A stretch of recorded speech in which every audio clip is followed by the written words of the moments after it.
मैं विवेकानंद आज अपने इस यूट्यूब चैनल पर जो है इतिहास के एक महत्वपूर्ण टॉपिक पाषाण काल पर चर्चा करने जा रहा हूँ। पाषाण काल से पहले हम लोगों ने जो हिस्ट्री का पहला लेक्चर है वो सोर्सेज पर दिया था। इससे पहले वाला जो मेरा लेक्चर था उसमें सोर्सेज में कितने प्रकार के सवाल बन सकते हैं, इतिहास में सोर्सेज की क्या भूमिका है, इतिहास में सोर्सेज को हिंदी में स्रोत कहते हैं, स्रोत की इतिहास लेखन में क्या भूमिका है, सवाल कैसे बनते हैं, प्रीलिम्स में और मेंस में दोनों में सवाल किस टाइप के होते हैं। तो इस मुद्दे पर हमने चर्चा की थी। आज जो है हम लोग उससे एक स्टेप आगे बढ़ते हैं, सोर्सेज के आगे बढ़ते हैं और इतिहास की शुरुआत ओरिजिन कहाँ से हुआ है तो वो पाषाण काल से हुआ। तो आज जो है हम लोग पाषाण काल पर देखेंगे कि पूर्व पाषाण काल, मध्य पाषाण काल, नव पाषाण काल, ताम्र पाषाण काल और महापाषाण काल। ये पाषाण काल के अलग अलग डिफरेंट रूप हैं, अलग अलग प्रकार हैं। तो इसकी भूमिका कहाँ तक, इसमें कौन सा टॉपिक हमारे लिए ज़्यादा इम्पोर्टेंट है, कौन से टॉपिक से कितने प्रकार के सवाल आते हैं, कहाँ से हमें क्या पढ़ना चाहिए, इस पर हम लोग जो है महत्वपूर्ण चर्चा करने जा रहे हैं। ठीक है, तो आज का जो ये टॉपिक है वो मूलतः और टोटली पाषाण काल पे है। इसमें जो है आज जो मैं पढ़ाने जा रहा हूँ इसका उपयोग कहाँ कहाँ हो सकता है। तो कई बार जो है यूपीएससी में इसके सवाल आते हैं, कई बार जो है पीसीएस में सवाल आते हैं, कई बार वनडे एग्ज़ाम होते हैं, इसमें भी सवाल पूछ देता है। तो प्रीलिम्स और मेंस, यानी प्रीलिम्स में यहाँ पर हम लोग लिखते हैं प्रीलिम्स में और मेंस में जहाँ पर कहाँ पर कैसे पढ़ना चाहिए और हम लोग इसकी चर्चा करेंगे। बहुत लोग ऐसे होते हैं जो नया नया पढ़ते हैं, उन्हें पता नहीं होता है, चूँकि हिस्ट्री जो है एक बहुत वास्ट सिलेबस है। तो नए नए लोगों को पता नहीं होता कि कहाँ से पढ़ना चाहिए, क्या पढ़ना चाहिए, कौन सा टॉपिक हमारे लिए ज़्यादा इम्पोर्टेंट है। तो इस सब्जेक्ट को सिंपलीफाई करने के लिए हम जो है आज का ये लेक्चर दे रहे हैं।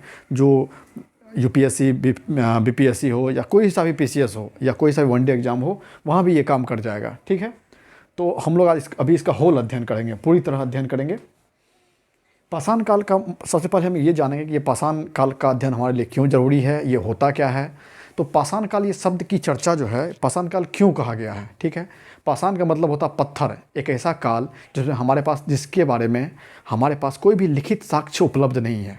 ठीक है, कोई साहित्यिक स्रोत उपलब्ध नहीं है। यहाँ पर सिर्फ और सिर्फ पत्थरों के औजार मिले हैं। यानी एक ऐसा काल जहाँ पर हम पत्थरों का अध्ययन करते हैं, मतलब वहाँ की विभिन्न जो संस्कृति है, जो वहाँ का राजनीतिक व्यवस्था है, आर्थिक व्यवस्था है, या उसके अलावा जो वहाँ की सांस्कृतिक व्यवस्था है, जो सोशियो इकोनॉमिक कल्चर जिसको कहते हैं, सामाजिक आर्थिक संस्कृति, उस चीज़ की, यानी सोशियो इकोनॉमिक कल्चर का जो अध्ययन हम लोग जिस काल में करते हैं उसी को पाषाण काल कहा गया है। यानी सामाजिक व आर्थिक संस्कृति का अध्ययन हम लोग जिस काल में करते हैं उसे ही पाषाण काल कहा गया है। और ये जो कल्चर है इसका अध्ययन पाषाण काल के नाम पर क्यों रखा गया है। तो चूँकि हम लोग, जैसे प्राचीन काल में क्या होता था कि हम लोग कुछ ऐसे कुदाल मिला है, कुछ ऐसा खुरपी मिला है जिसके आधार पर हम लोग अनुमान लगाते हैं कि उस काल में जो है खेती होती होगी।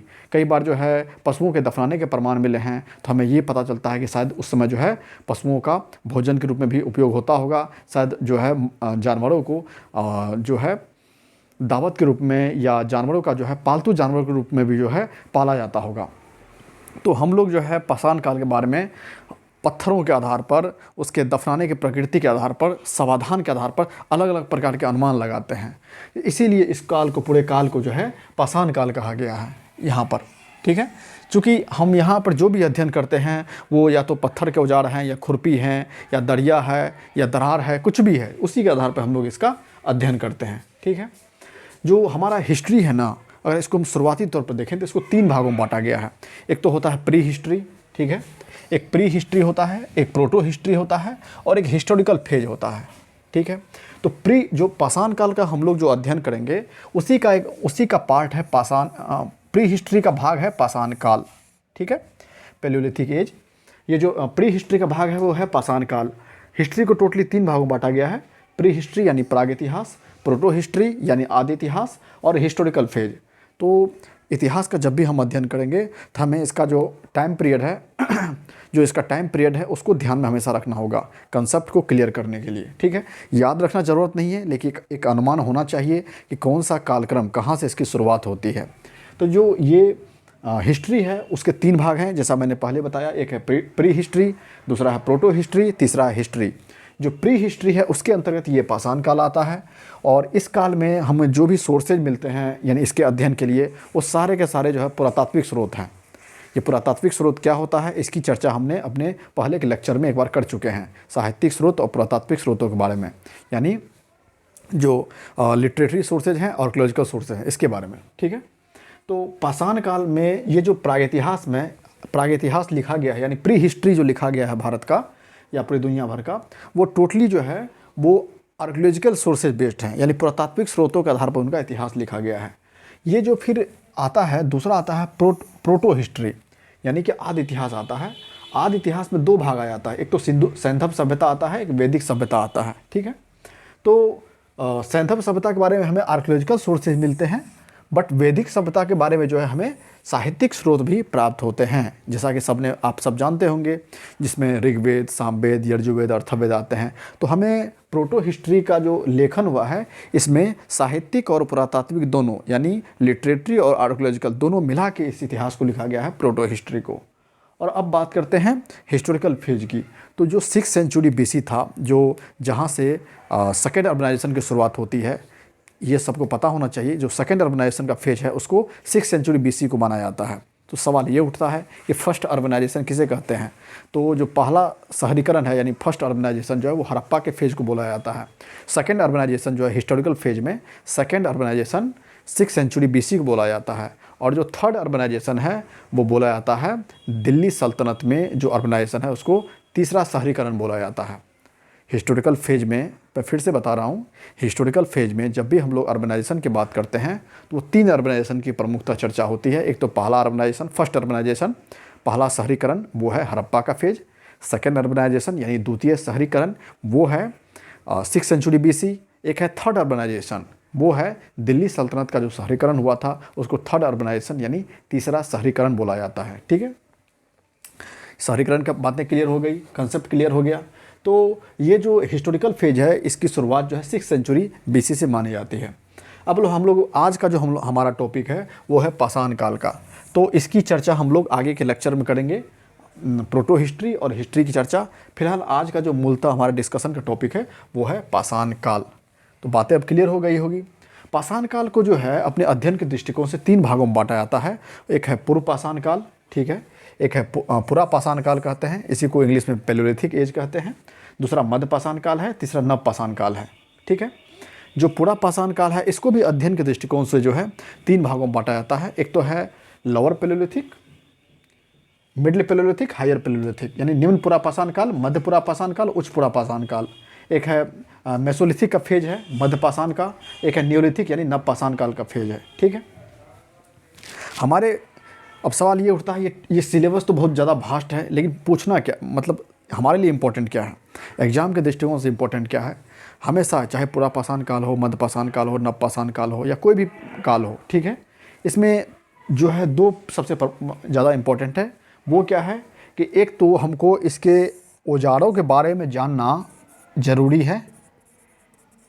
ठीक है, औजार में ही आ जाता है सोशियो इकोनॉमिक कल्चर की बात आ जाती है। ठीक है, और इसमें एक जो सबसे जो महत्वपूर्ण है वो है साइट्स। साइट्स का मतलब होता है पुरा पाषाण काल, मध्य पाषाण काल और नव पाषाण काल के जितने भी जो महत्वपूर्ण स्थल हैं उसमें से हमारे लिए क्या इंपॉर्टेंट है। तो जितने भी पुरा पाषाण काल हो, मध्य पाषाण काल हो, नव पाषाण काल हो, जितने भी महत्वपूर्ण स्थल हैं उन सब को हमें याद रखना है। और इसके अलावा वो स्थल भारत में कौन से राज्यों से संबंध रखते हैं, किस राज्य से बिलोंग करते हैं, तो वो भी हमें याद रखना है। जैसे बुर्जहोम और गुफा कराल 2 महत्वपूर्ण स्थल हैं। कभी कभी एग्जाम में पूछ देता है कि ये जो बुर्जहोम है ये भारत के कौन से राज्य से बिलोंग करता है। चाहे UPSC हो, स्टेट PCS हो, कहीं पर भी ये सवाल पूछा जा सकता है। ना पसंद, कभी कुछ एग्जाम में कुछ सवाल कैसे आएंगे, साइट्स का नाम दे देगा और राज्यों का नाम दे देगा। इधर कहेगा क्या 3-4 को महत्वपूर्ण साइट्स दे देगा, यानी 3-4 कोई मध्य पाषाण काल हो या नव पाषाण काल हो, इसके 3-4 कोई स्थल का नाम दे देगा। ठीक है, और इधर दे देगा दूसरे साइड राज्यों का नाम दे देगा। तो जब भी पाषाण काल का अध्ययन करो तो इस बात को हमेशा ध्यान में रखो कि जितने भी महत्वपूर्ण स्थल हैं उसका नाम मोटा मोटी दिमाग में रहना चाहिए और कौन से राज्यों से संबंध रखते हैं। ठीक है, ये बात याद रखना चाहिए। जैसे कि चिरांद एक बहुत महत्वपूर्ण जो है नवपाषाणिक स्थल है, ये कहाँ पाया जाता है? तो चिरांद एक ऐसा स्थल है जो कि बिहार में पाया जाता है, सारण के आसपास पाया जाता है। बिहार में चिरांद पाया जाता है। एग्जाम में पूछ देगा चिरांद कहाँ पे पाया जाता है। तो चिरांद क्यों इम्पोर्टेंट है? तो चिरांद एक ऐसा महत्वपूर्ण स्थल है जहाँ पर हड्डियों का दूसरा सबसे बड़ा जखीरा, दूसरा सबसे बड़ा भंडार मिला है। ठीक है, तो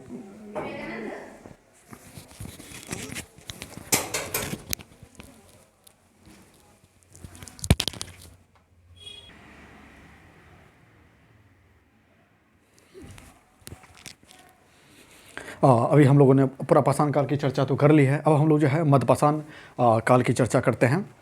मध्यपाषाण काल में जो सबसे इम्पोर्टेंट है, मैंने जैसा कि पहले भी बताया कि लेक्चर में मतलब पूरे पाषाण काल में दो चीज़ों को देखना है। एक तो सोशियो इकोनॉमिक कल्चर यानी कौन से औजार का इस्तेमाल होता था, और दूसरा ये भी देखना है कि कौन कौन से जो है जो महत्वपूर्ण स्थल हैं इनके, ठीक है।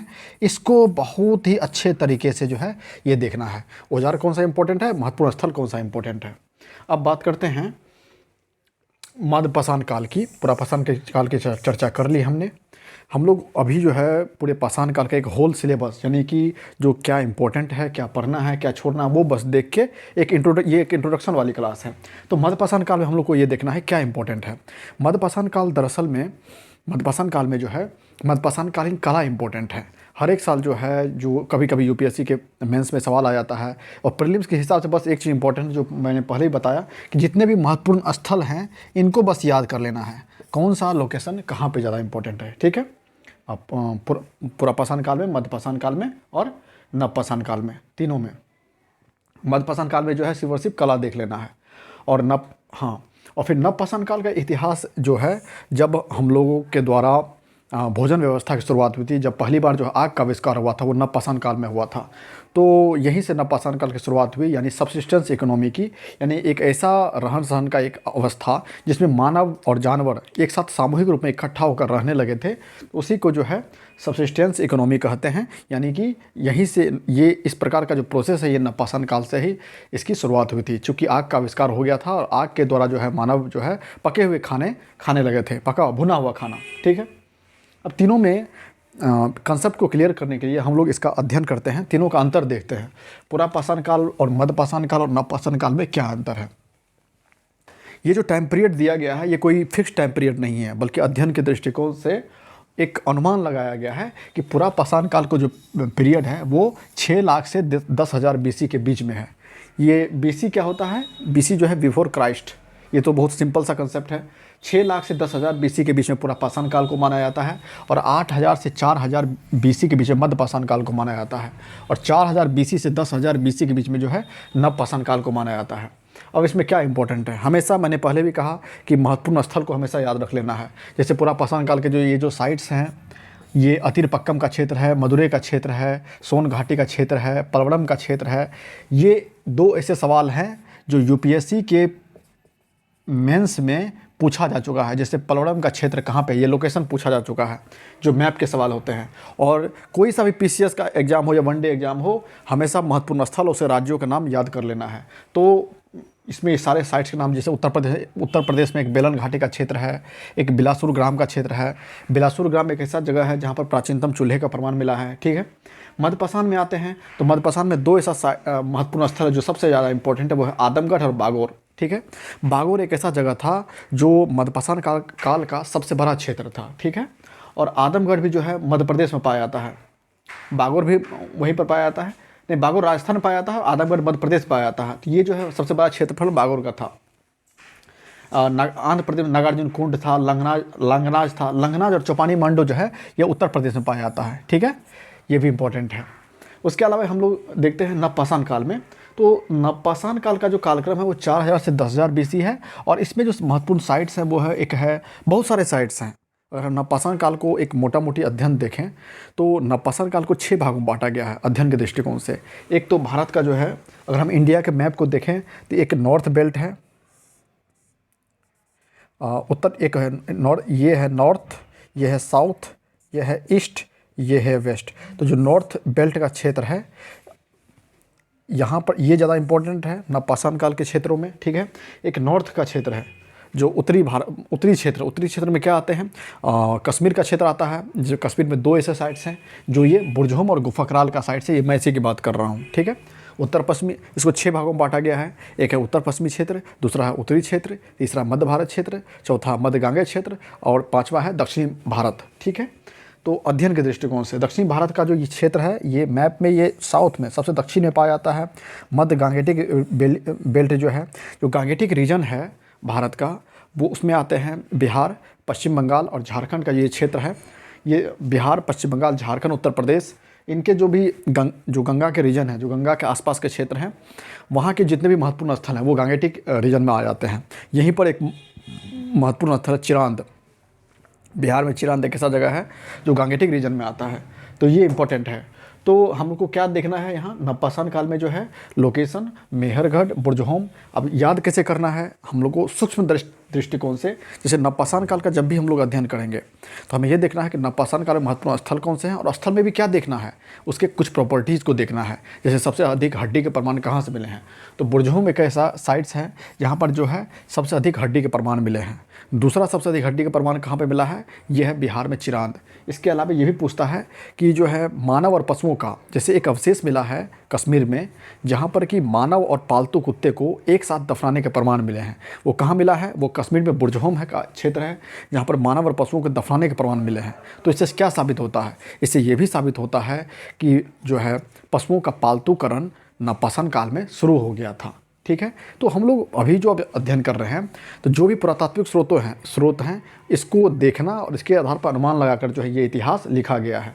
जो भी बुर्जहों में मिला, गुफर का मिला है, चिरांद में मिला है, उसके अलावा जो क्षेत्र आदि नालूर का क्षेत्र है, दक्षिण भारत में कुछ महत्वपूर्ण साइट्स हैं जैसे कि ब्रह्मगिरी है, मस्की है, संगनकुल्लू है, हुल्लूर है।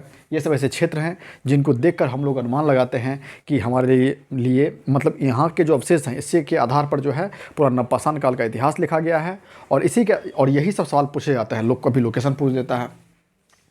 तो हमने इसका जो है प्रॉपर्टीज में पहले जो काल है उसका देख लिए, यानी टाइम पीरियड देख लिए, फिर एरिया देख लिए है। ठीक है, और औजार कौन कौन सा इस्तेमाल करते थे, तो औजार में ज़्यादा क्वेश्चन कभी पूछा नहीं जाता है। मोटा मोटी अगर कभी पूछा भी गया तो जो है जैसे पूछा जाएगा कि आग की अस्थायी रूप से आग जलाने की प्रथा की शुरुआत कब कहाँ हुई थी, तो इसकी शुरुआत जो है नवपाषाण काल में हुई थी। बस ये सब पूछा जाएगा।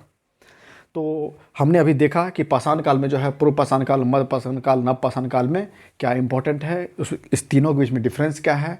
इसके अलावा हमने ये भी देखा कि जो है इस हमारे लिए ये पाषाण काल महत्वपूर्ण क्यों है, सवाल कहाँ आते हैं, कैसे आते हैं, क्या पढ़ना है, ये सब चीज़ देखा। ठीक है, तो पाषाण काल में अभी यही इंपॉर्टेंट है। हम लोग आगे के लेक्चर में जो है चूँकि पाषाण काल से भी अलग अलग सवाल आते हैं, तो मध्य पाषाण काल में कला इंपॉर्टेंट है, नवपाषाण काल का जो है पूरा वहाँ की राजनीतिक व्यवस्था, आर्थिक, सामाजिक, धार्मिक जो भी था प्रॉपर्टी, तो हम लोग एक एक करके अलग अलग टॉपिक पर जो है एक फुल क्लासेस पर लेंगे।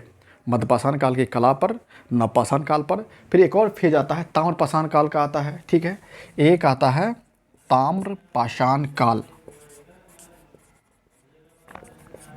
ठीक है, और एक होता है महापाषाण काल। तो ताम्रपाषाण काल का जो हमेशा जब भी हम लोग कोई भी काल देखते हैं तो उसका फेज कुछ देखना ज़रूरी हो जाता है, जैसे वो कौन टाइम पीरियड उसका क्या था। जो ताम्रपाषाण काल का जो टाइम पीरियड था ना, वो 1700 से लेकर 1500 BC के बीच में था। ठीक है, और महापाषाण काल का जो फेज था वो 1000 BC से 300 AD के बीच में काल था। ठीक है, तो हम लोग ताम्रपाषाण काल का भी अध्ययन करेंगे। जैसे ही सिंधु घाटी सभ्यता जो थी, जो इंडस वैली सिविलाइजेशन था, जब इसका पतन होता है तो लोकल लेवल पर, रीजनल लेवल पर जो है अलग अलग क्षेत्रों में, जैसे राजस्थान का क्षेत्र है, राजस्थान में कौन से क्षेत्र हैं, आहार और गिलोंद का क्षेत्र है, महाराष्ट्र का क्षेत्र है, मध्य प्रदेश का मालवा वाला रीजन है। तो ये सब ऐसे क्षेत्र हैं जहाँ पर लोकल लेवल पर रीजनल कल्चर का विकास हुआ, यानी स्थानीय स्तर पर जो है क्षेत्रीय संस्कृति का विकास हुआ, और उसी संस्कृति को हम लोग कहते हैं ताम्रपाषाण काल। ठीक है, सिंधु घाटी सभ्यता जो है पूरी तरह जो है शहरीकृत सभ्यता माना जाता है, अर्बनाइज जो है अर्बनाइज कल्चर माना जाता है। ठीक है, अर्बनाइज कल्चर माना जाता है। लेकिन जो ताम्रपाषाण काल था इसमें जो है ग्रामीण संस्कृति का उद्भव हुआ क्षेत्रीय स्तर पर, यहाँ पर शहरीकरण का बिल्कुल अभाव पाया जाता है। इसी तरह जो महापाषाण काल इंपॉर्टेंट है, महापाषाण काल से अलग से टॉपिक पे सवाल बनता है। महापाषाण काल का भी हम लोग जो है इस पर अलग से एक फुल क्लास में इस पर अध्ययन करेंगे। फिलहाल ये है कि महापाषाण काल क्या होता है, तो पत्थरों के बड़े बड़े टुकड़े होते थे दक्षिण भारत में, यहीं पर जो है बहुत ज़्यादा अवशेष प्राप्त हुए हैं। ये नवपाषाण काल से ही संबंधित है, बट ये महापाषाण काल का फेज अलग माना गया है।